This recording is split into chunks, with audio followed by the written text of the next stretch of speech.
for fractional expressions. On this section, I did put all the notes and the examples together. This is kind of a tricky section, so I really do want you to watch and take down the notes and then also watch through the examples for this one. So let's go ahead and get going. The first thing, at the top of your notes on page 8 there, I would like you to change the word canceling to dividing. Canceling is not really a good math term, so let's go ahead and change canceling. And then we've got 6 steps that I'd like you to add to your notes. So if you need to pause and write some of these down, that's fine, but I really want you to add these to your notes also. So first, if we're dividing, we're going to flip the second fraction. That's just like division normally. Now we're going to factor all the numerators and we're going to factor all of the denominators. Now I'm asking you to be smart here. Think like a math teacher because we want factors to divide out. So that should actually help you factor some of the stuff because you can be a little bit smarter about your guessing and checking. Next step, any factor that shows up in any numerator or any denominator, we're going to go ahead and divide that out. And when you divide the same thing on the top and the bottom, you get 1, so you can just cancel or you can just cross it out and it's not really there anymore. Now we're going to multiply across the denominator just like you learned how to do in 3rd or 4th grade, and you're going to multiply across the denominator. I'm okay if we leave things as factors. We spent time factoring, so there's really no reason to multiply things out. And then actually that makes it nicer because in step 6, you're going to divide again if by chance any common factors showed up that you didn't catch on the way by. So again, if you need to pause it and then restart, please go ahead and do that.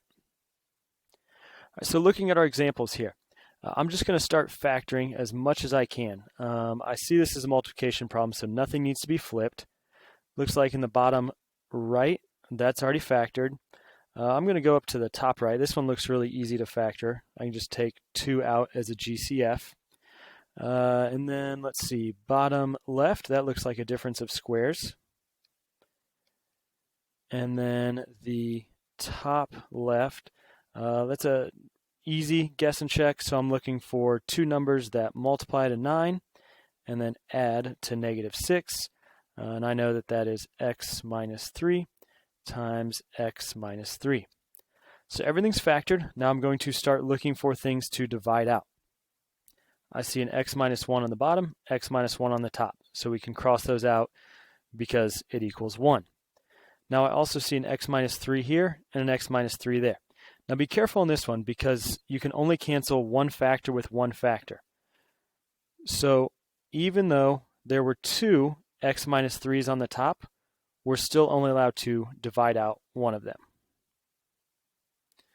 That looks like everything that can be divided out. So now I'm just going to work my way across the top. I see an x minus 3, I see a 2 left over, and usually we're going to put our coefficient first.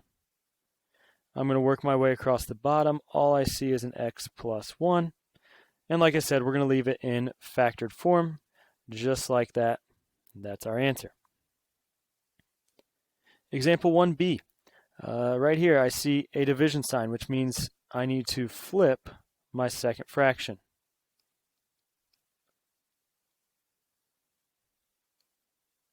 And now I'm back at the exact same type of problem that we worked on before. So this can't be factored. That can't be factored. Let's see, bottom right looks pretty easy. Difference of squares, good times and bad times. And then up top, it looks like I've got a GCF of x, and I'm going to be left with a 2x minus 3. Now again, as I was working on that, I'm sort of in the back of my mind thinking, as a math teacher, I probably want this guy to maybe cancel out. So there's a good chance that a 2x minus 3 would have to show up over there, or possibly there, but we know it's not there already. So that's just sort of some suggestions to help you guess and check a little bit smarter. Divide out common factors top and bottom. Go through and collect everything on the top, x. Collect everything on the bottom, x minus 2. And there's our answer. Next, we're going to start working through adding fractions. So again, I'm going to ask you to go ahead and add these steps. The first step is to factor all denominators. Step 2, each denominator needs to have all of the factors. Step 3, any factor that you multiplied on the denominator also needs to be multiplied in the numerator. We're going to add the numerators just like normal adding fractions, And then remember, denominators stay the same when you add fractions. So we're first going to start off with kind of an easy problem so that you sort of see how this works, and then we'll throw some variables in here. So first, I'm going to factor my numerators. So 24 is 2 times 3 times 4. And then 18 is 2 times 3 times 3.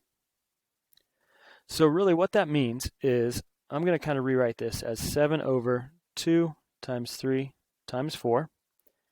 And I'm going to put a blank space right there, and you'll see we'll get to that blank space here in a second, plus 5 over 2 times 3 times 3.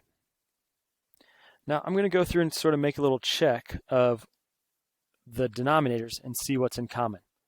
So right there, I see a 2, and I see a 2 over there. So I don't need to do anything else with the 2. Next, I see a 3 right there, and I see a 3 right there. Keep going. I see a 4 here, but I don't see a 4 over here. So then what we need to do is add 4 as a new factor. So I'm going to go ahead and multiply the top and bottom times 4. Now remember, we can multiply the top and bottom times 4 because 4 over 4 is just 1, and anything times 4 is just itself. So we're not actually changing the value. And then our final number, let's see, everything in this first part right here is taken care of.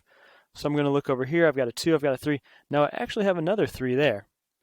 So I do have to put a 3 top and bottom right there. Now double check your denominators. Each denominator has a 2, a 3, a 4, and another 3. A 2, a 3, another 3, and a 4. So the denominators are the exact same, which is great. I'm going to simplify this a little bit. 7 times 3 is 21. Down on the denominator, 2 times 3 times 4 times 3, that is 72. So that's going to be my common denominator now. And then 5 times 4 is just 20.